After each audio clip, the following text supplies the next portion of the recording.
मुबारक हो शहजाद भाई, आपको बिल्कुल आप जीते हैं तो आपको जलेबी खाना ही चाहिए। ये कांग्रेस पार्टी को तय करना है, ना तो मैं कांग्रेस पार्टी का प्रवक्ता हूं, ना मैं कांग्रेस पार्टी की तरफ से बोलता हूं। मैं हमेशा से निष्पक्ष रहा हूं और निष्पक्ष आज भी बोलूंगा।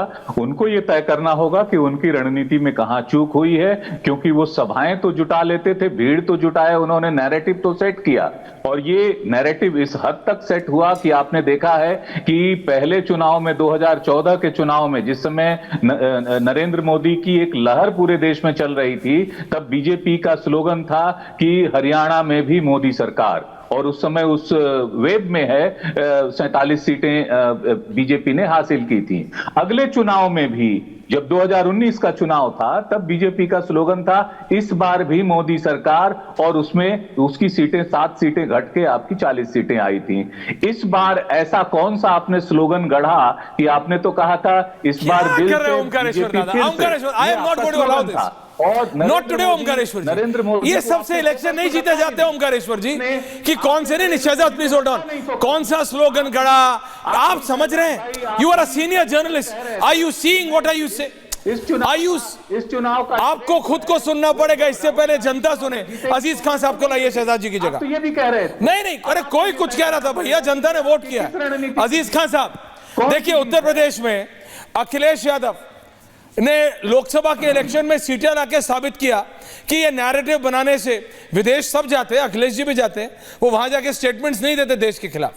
जहां करना था काम उन्होंने वहां पे किया और लोकसभा में सीट लाए। शहजाद को भी रखिए प्लीज ओमकारेश्वर जी की जगह, शहजाद जी को रखिए। उन्होंने काम किया, अखिलेश यादव सीट लाए, लोकसभा में जवाब दिया बीजेपी को। ये राहुल गांधी को सिखाते क्यों नहीं अखिलेश यादव कि जहां काम करना है वहां बोलते हैं और जहां नहीं है वहां करते?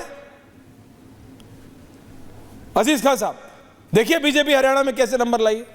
देखिए ऐश्वर्या जी, हाँ जी देखिए ऐश्वर्या जी, मैं तो देख ही रहा हूं सर। जो कुछ नंबर आए हैं उन नंबर को इग्नोर नहीं किया जा सकता। एब्सोल्युटली। जो कुछ दिख रहा है स्क्रीन पे मुझे लग रहा है उसको हमारे कहने से वो बदल नहीं सकता। बिल्कुल। लेकिन एक बात बहुत स्पष्ट है कि जो मैं पूरा सीन देख रहा हूं उसमें यह चीज एहसास हुआ कि जो कांग्रेस की आपसी खींचतान, यहां तक कि आप देखिए शैलजा जी और भूपेंद्र सिंह हुड्डा, इनके बीच का खींचतान, इनके बीच में तालमेल ना होना, आपसी सामंजस्य ना होना, ये यकीनन ये फेल्योर रहा।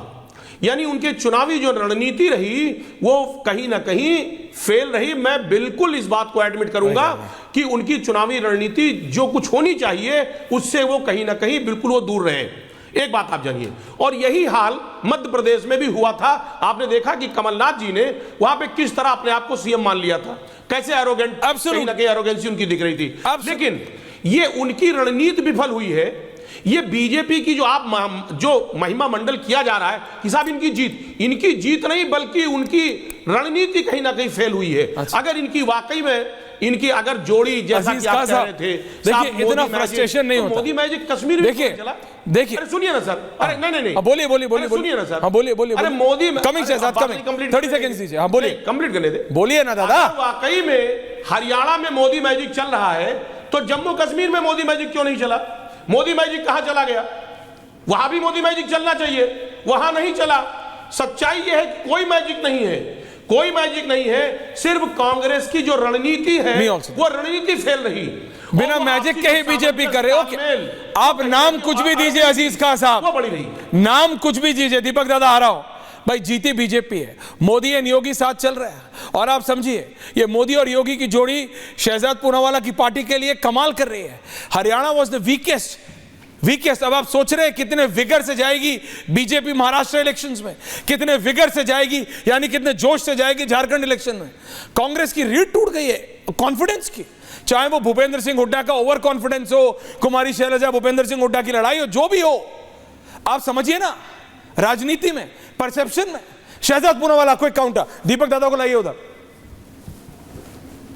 हाँ शहजाद जी बोलिए। देखिए जो अजीज खान जी कह रहे हैं कि जम्मू कश्मीर में, हाँ अजीज खान जी जो कह रहे हैं जम्मू कश्मीर में मैजिक नहीं चला, उनको शायद पता नहीं है कि हमारा वोट शेयर के हिसाब से हम JKNC से ज्यादा वोट पाए हैं जम्मू कश्मीर में। Point number 1।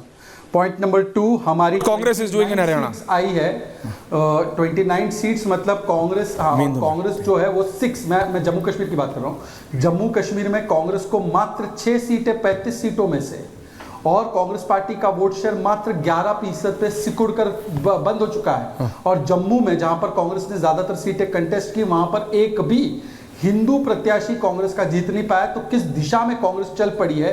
हमारे यहाँ तो शगुन परिहार जैसी बेटी भी जीती है, पर वो एक अलग विषय है। 2 चीजें हुई है इस चुनाव में। एक तो कि ये वोट जिहाद का जो नैरेटिव था कि हम हिंदुओं को बांटेंगे और वोट जिहाद करेंगे, इसको हमने पूर्ण तरीके से ध्वस्त करने का जनता की मदद के साथ काम किया है, और झारखंड और महाराष्ट्र में भी ये ध्वस्त होता रहेगा। दूसरा, जो दलितों के प्रति अपमान भाव जो दिखाया कांग्रेस ने, आरक्षण समाप्त करने की बात राहुल गांधी विदेश करते हैं, और फिर यहां पर दलित नेतृत्व को समाप्त करना अपनी पार्टी का। और ये अजीज खान साहब को पूछे ना, ये पीडीए और इंडिया अलायंस, अजीज जी आ रहा हूं। उन्होंने क्यों नहीं इन्फोर्स किया कि हम इंडिया अलायंस वाले चाहते हैं शैलजा जी, नहीं आप करिए, शैलजा जी चेहरा बने, क्यों नहीं? अरे कैसे करेंगे वो? क्योंकि उनकी थोड़ी सुन करना चाहते हैं। विनोद तावड़े वहां पे अनाउंसमेंट कर रहे हैं। और आखिरी बात जी, बोलिए और आखिरी बात बोलिए। 10 सेकंड और। हाँ बोलिए। अब ऐश्वर्या जी, इस चुनाव को, और खास करके मुझे पता है कि रिपब्लिक चैनल किस कॉन्शियसनेस के साथ जम्मू कश्मीर के विषयों को कवर करता है। पूरे दुनिया में भारत की चर्चा हुई, लोकतंत्र की चर्चा हुई कि जम्मू कश्मीर में सफल चुनाव हुए। विरोधियों ने भी इसका विरोध नहीं किया इसमें, परंतु आज जब लोकतंत्र में हरियाणा एक निर्णय देता है तो ये जयराम रमेश बोलता है ये तंत्र की जीत है, लोकतंत्र की हार। जम्मू कश्मीर में वो लोकतंत्र की जीत हुई और यहां पर लोकतंत्र की हार हो गई। तेलंगाना में ईवीएम जीत गया और यहां पर ईवीएम हार गया। और पता है आपको पवन खेड़ा ने क्या बोला है? पवन खेड़ा ने बोला जिस ईवीएम की बैटरी 99% थी वहां पर हम हार गए, जिसकी ईवीएम की बैटरी 60% थी। भैया बीजेपी का तो हर एक व्यक्ति बहुत खुश है, हर एक व्यक्ति प्रधानमंत्री को वेलकम करने के लिए खड़ा है। मैं देख रहा हूं कि बीजेपी के वो मीडिया हेड अनिल बलूनी भी खड़े हैं, राज्यसभा के सांसद है, और वहीं पे जितेंद्र भी खड़ा। तो भाई हर आदमी wants to welcome prime minister Modi Shahzad. हर आदमी भाई हर आदमी wants to welcome the prime minister. ये लाइव विजुअल्स आ रहे हैं, लेकिन दीपक दादा नहीं, अरे शहजाद आपको भी जाना है, मुझे पता है। गिव मी 5 more minutes, मैं आज जल्दी खत्म कर दूंगा, then will come as soon as the prime minister comes back. Baluni ji Lok Sabha है। हाँ मैं समझ रहा हूं, लेकिन दीपक दादा ये बीजेपी के लिए या ये कांग्रेस के लिए, मैं कहूं कांग्रेस के लिए what has gone wrong? Rahul Gandhi is gone wrong, वो पता उसके आगे 240 जो सीटें आई ना भारतीय जनता पार्टी की इन टोटो, हालांकि उसने दिल्ली में सरकार बनाई, तीसरी बार एनडीए को स्पष्ट जनादेश मिला, कहीं कोई कंफ्यूजन नहीं था, कहीं कोई डाउट नहीं था। लेकिन कांग्रेसियों ने या फिर राहुल जी के रणनीतिकारों ने उस गुब्बारे को बहुत ज्यादा फुला लिया। हवा इतनी भर गई में हरियाणा में कि वो फूट गया। और ये ओंकारेश्वर जी के लिए ये गुब्बारा जो बहुत ऊपर उड़ रहा है, ओंकारेश्वर जी को समझना पड़ेगा। ईश्वर गा रहा हूं अजीज जी।